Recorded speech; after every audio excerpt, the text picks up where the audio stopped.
Welcome to the show. I'm Danella, and here's what's happening now. Loaded on the show, we have an update on the situation in Puerto Rico that's coming up in our world. Also, political pop is on deck, and it's starring China. Wait to hear what they told their neighbors, North Korea. And right now, we're going to get things started with the passing of Hugh Hefner. So, yes, this week Hugh Hefner passed away at 91 years old. Now, let me just say, I'm not a fan of Playboy. I definitely don't think I'm their target audience. Obviously, I'm not. But interestingly enough, I had the opportunity to watch it was on Amazon. It was called American Playboy, the Hugh Hefner story. So I actually watched it before he passed away. This was coincidentally maybe several weeks back. But it made me think about this relationship I was in many years ago. I had a boyfriend at the time, and he was a huge Playboy connoisseur, lover, collector, like similar to how Black families collect Jet magazines, back in the day. Even Essence, like it was similar to that. He would have all of the old Playboys and he would save them. And he would always tell me that it was because of the articles. He was like, no, I love it because of the articles. Now, I never believed this, right? I mean, come on. I definitely thought it was because of the breasts. But no, he said it was because of the articles. And then after watching Hugh Hefner's story, I was actually shocked. I had no idea that this was really a true author. He was somebody who was a bit of a nerd, admittedly, a bit of a nerd. And he became the embodiment of what he was creating. He decided to really become the Playboy, the man that he wrote about. He wrote about his passions, what he loved, and then it turned into something that millions and millions of people, loved worldwide. And this was what really stood out to me about his life, was the fact that this man was a social activist, specifically in civil rights. I had no idea. Playboy, I believe, might have been the only publication to feature intimate interviews, if you will, of both Martin Luther King as well as Malcolm X. Yeah, at the same, in the same magazine. Also, he had a show where, he put the Playboy lifestyle acted out in, prime time.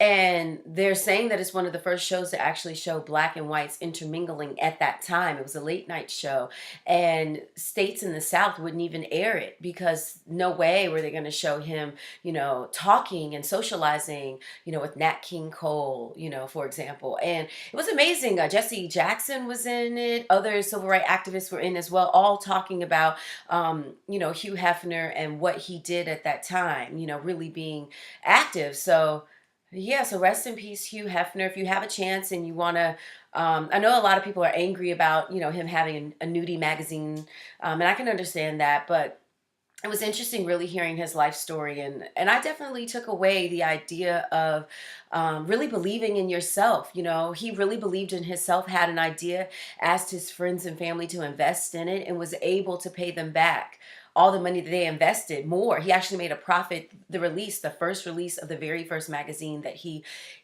by hand, was really involved with from beginning to end. So something to be said for that, So yeah, rest in peace, Hugh Hefner. Now let's get into political pop. Yeah, China. Hear what China had to say to their neighbors, North Korea. This is a really big deal because, China really has been very supportive of North Korea. They've really been, just supportive of North Korea. So here's what they're saying now. We have new sanctions that have passed because North Korea would not stop testing their missiles. And so now China put them on notice. They're complying. First, they voted for these sanctions because we can't have new sanctions without China being on board. But yeah, they voted for the sanctions, and they've notified North Korea that now they have to stop all joint ventures. Yes, and they also notified North Korea that all of the companies that are in the China territory, that they really have to close those companies down by January. That's major. That's a huge hit to the pockets of North Korea. They don't really have a lot of foreign allies, so to speak, and so for this neighbor to say, hey, we don't like what you're doing. We don't like what you're saying. So now we can no longer do business with you on our soil. That's major. And we have to stop all joint ventures. That's major. And this is in addition to a ban on textiles that was in the earlier sanctions. And also they put some limitations on how much oil they can trade. So that was major as well. So I want to give you a quote that came from the foreign ministry spokesperson for China. This is what he said. This is Liu Kang. He said, "We are opposed to any war on the Korean Peninsula." And I want to put that out because even though they're complying with the sanctions, they're saying that they don't want war. Okay, they're also saying that we should not overemphasize one aspect while ignoring another. So it's huge. Okay, the sanctions and the promoting of talks are both the requirements of the UN Security Council. So China doesn't want us to focus on one over the other. So yeah, they're doing these sanctions, but they still want to talk about peace. So it's important to say, very important. So the big question is, how is North Korea going to respond? In the past, you know how the response is: more nuclear tests. We'll be watching, and that is your political pop. Now, let's just go straight into in our world. All eyes are on Puerto Rico. It's been over a week since Maria hit, and really, really, really devastating Puerto Rico. I mean, they're dealing with so much. I mean, you've seen the devastation as far as structurally devastation, but I don't even want to say what the main, there's so many major problems that they're dealing with. So let's talk about a couple of them right now. On the immediate horizon, they're saying this weekend they're expecting possibly flash flooding. That's major. They've had a collapse of a major bridge. They're still dealing with flooding in the area. The power grid devastated as well. And that's major because you need power. The power grid is also affecting the money because many of the ATMs aren't working because there's no energy going into them, no electricity. Then also the few ATMs that are working, unfortunately, are running out of money. And so most people, they did take out money before the storm hit, but like I said, it's over, it's over a week now since the storm hit. So a lot of people are running out of money. Also, gas is an issue. Getting diesel into Puerto Rico is a problem. So let's talk about the Jones Act. I know you saw this on the news. If you follow Political Pop, you heard me talk about this actually just yesterday. So Trump lifted the Jones Act for 10 days. This was the act created back in 1920 to really promote shipping coming into America by Americans. So the idea is, if you're going to come to an American port, it needs to be on an American vessel, because it's really us, trying to bring money into the country. So anyway, he waived this for Puerto Rico, so that's going to start to allow more access coming in. But here's the problem with the ports. The port of San Juan reported this, is that they have supplies, containers, 9,500 containers sitting on the ports. The problem is they don't have as many drivers, but they have drivers. They're like, no, we have some drivers. We have vehicles. But they don't have the fluid, the diesel fuel. That's what they don't have to get these containers off of the ports and get the supplies to the people that need them. Yes, that's crazy. A representative said that he believes that they have enough to really get the Puerto Ricans to the next phase, that they need to get to until the next shipment comes in of supplies. And now when we're talking about supplies, we're not just talking about FEMA supplies. We're talking about food for the grocery stores. We're talking about emergency supplies. We're talking about things from other charities, folks like yourself that may have shipped things over, just sitting on the ports because they don't have enough diesel fuel, enough drivers. They have drivers and trucks, but not the fuel is really a problem. And we're seeing this again. I know you've seen people are waiting in lines hours long just to fill up their car with gas. So a lot of problems, but it does look like it is going to be getting some relief. So that's good. You are seeing many celebrities. I love seeing this. Many celebrities are using their fame to help bring attention to it. They're also using their resources. You're seeing huge donations, millions of dollars being donated. That's great too. I think also lifting the Jones Act, get more, make it easier for the ports to get the resources that they need. But now, yeah, we got to get diesel. We got to get diesel. We got to get that power grid up. That's what really needs to happen there. So we will keep an eye on Puerto Rico, continuing to still pray, continuing to still send resources to our brothers and sisters there. They will not be forgotten. We will not let this go. We will keep an eye on it. And so that wraps up in our world. Now, I want to tell you about, this is my personal topic for this week. Mama got out of the house, and you'll never guess where I actually went. I probably should have mentioned this in the beginning of our show, but I actually went to a rap concert. And yeah, I'm calling it a rap concert. I'm not calling it hip hop. I'm calling it rap, because that's what it was. It was a rap concert. I went to the ASAP Mob's concert. That's me hitting my leg. The ASAP Mob concert. It was in DC actually just last night. I went, a funny story, I think this is hilarious. My father's in transportation, right? And so for his entire life, he's been a tour bus driver for many artists. Back in the day, it was like Rick James, Earth, Wind & Fire, tons of artists, right? And so with the ASAP Mob, he was their bus driver when they first started out about 5 years ago. So yeah, they said, come on through and bring all your family. So it was really nice. They let us hang out. And it was crazy. So not anything about them, but really everything else around. So let me just say, being in entertainment, I have been backstage many a times, I have. I've hosted concerts. I'm not unfamiliar with a groupie. I'm not unfamiliar. But what I was shocked to see it was just so much thirst. And I want to talk to you about the level of thirst that I saw and how it was very different than what I experienced in the past. I think in the past, I was just different to a different caliber of women. And I'm not implying, keep in mind, I'm not talking about the fellas being with any of the girls. I'm just talking about a few of the girls that were around. These are people that either paid money to, I doubt it, but you know how backstage you can pay to get a VIP experience, you can pay a little extra on your ticket. You can see the show from backstage. You can, mingle with the artists. So maybe, some people were a part of that. I'm not talking about those people. I'm not even sure how some of these girls got back there. But what shocked me was I didn't know it was in style to wear just bras with your jeans. Have you guys noticed this? It's been a while since I've been in the club, you guys know this. I'm just being honest. I didn't know that. And I'm not talking about halter tops. I'm not talking about bralettes. I'm talking about legit lace.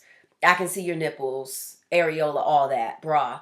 And that pairing it with jeans was very popular last night. But what shocked me, because again, I'm used to a different caliber of groupie from back in the day. I know I sound super old, but yeah.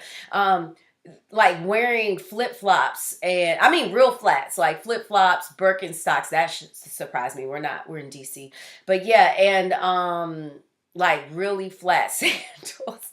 Like, I was just used to back in the day, the girls dressing like, high class. They would wear stilettos and short, it'd be short dresses and you could see boobs spilling out. But,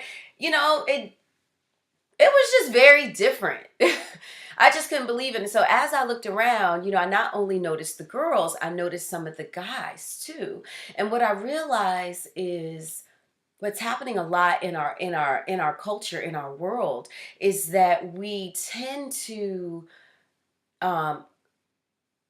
really seek our love and our joy from outside sources. We really do that. And I guess what shocked me was not that the thirst was so real, but that it was just being thrown out. I swear, if I was a man, I see why a lot of the artists cheat, because literally it's just being thrown at them. Like, I'm not even interested. And I'm like, what if I was a man? I guess it feels like you have to take it. So what I wanted to just talk about was one way that I could identify with the situation was needing to feel love outside of myself. And this is just really back in the day, growing up, needing to feel love outside of myself. I saw, a lot of drinking, a lot of smoking, and I just saw a lot of people getting their joy from, drugs, alcohol, sex. And, I'm not judging anybody, but I want to talk to just speak to the idea of needing more outside of yourself to really feel like fully complete. Because I definitely know what that's like. I definitely know what it's like to have so much hurt in yourself that you want to hide it with partying. I know what it's like to have so much hurt in yourself that you want to feel anything else but that hurt within yourself. I definitely know that. And I definitely know that it can be a long, it is long. It is long. It's a very, very long and difficult road to heal yourself, especially if you're dealing with hurt, from so long, or not even knowing that you are enough, not knowing that. And I could see that because I'm looking at some of these young women and I'm like, looking like, girl, you're beautiful. You don't need to do all of this. You are a child of God. You are a representative of love and light on earth right here. You are enough. They should be flocking to you.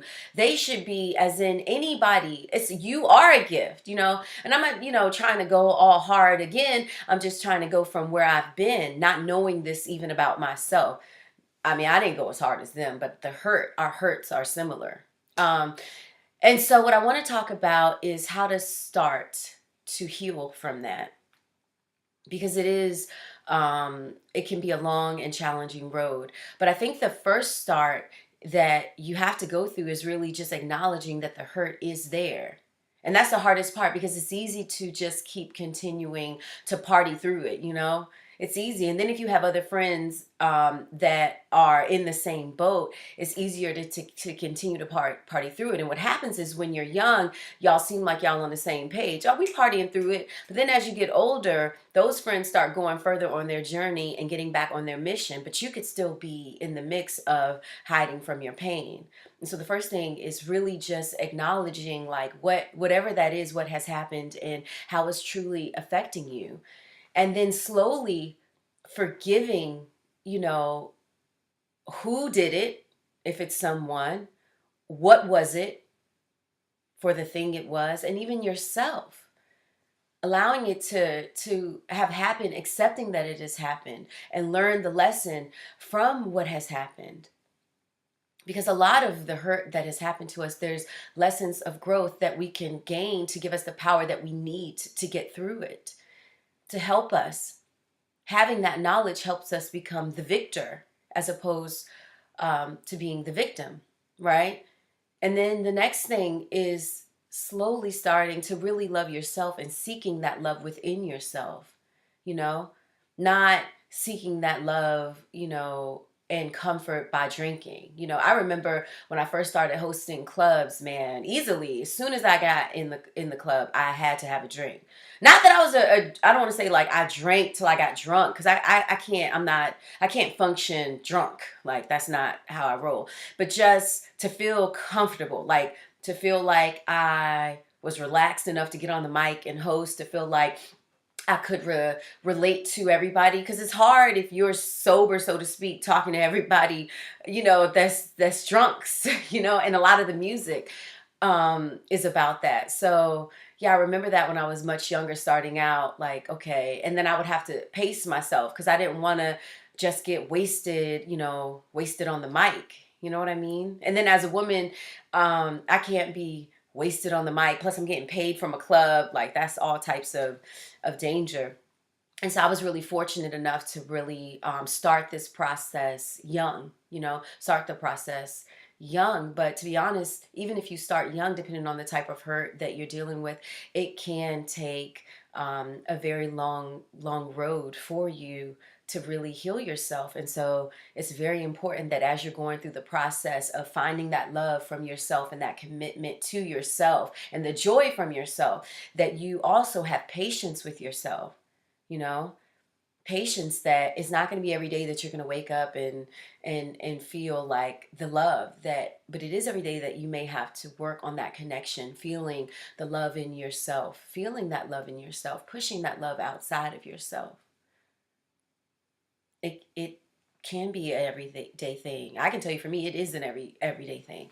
It is an everyday thing. And if you remember, a few shows ago, excuse me, I was talking about the Tales from the Back Seat, and I was telling you guys about a driver who had said to me, he didn't know me, but he had said, you could tell that you love yourself. This was in relation to him proving another point about the world, you know, the idea of what you believe you embody. That's, you know, what he was saying. And so, yeah, it was really shocking. It's always shocking to me to hear when people say that, because it was a really, really long road because of a lot of the things that I had to overcome, starting in childhood through adulthood.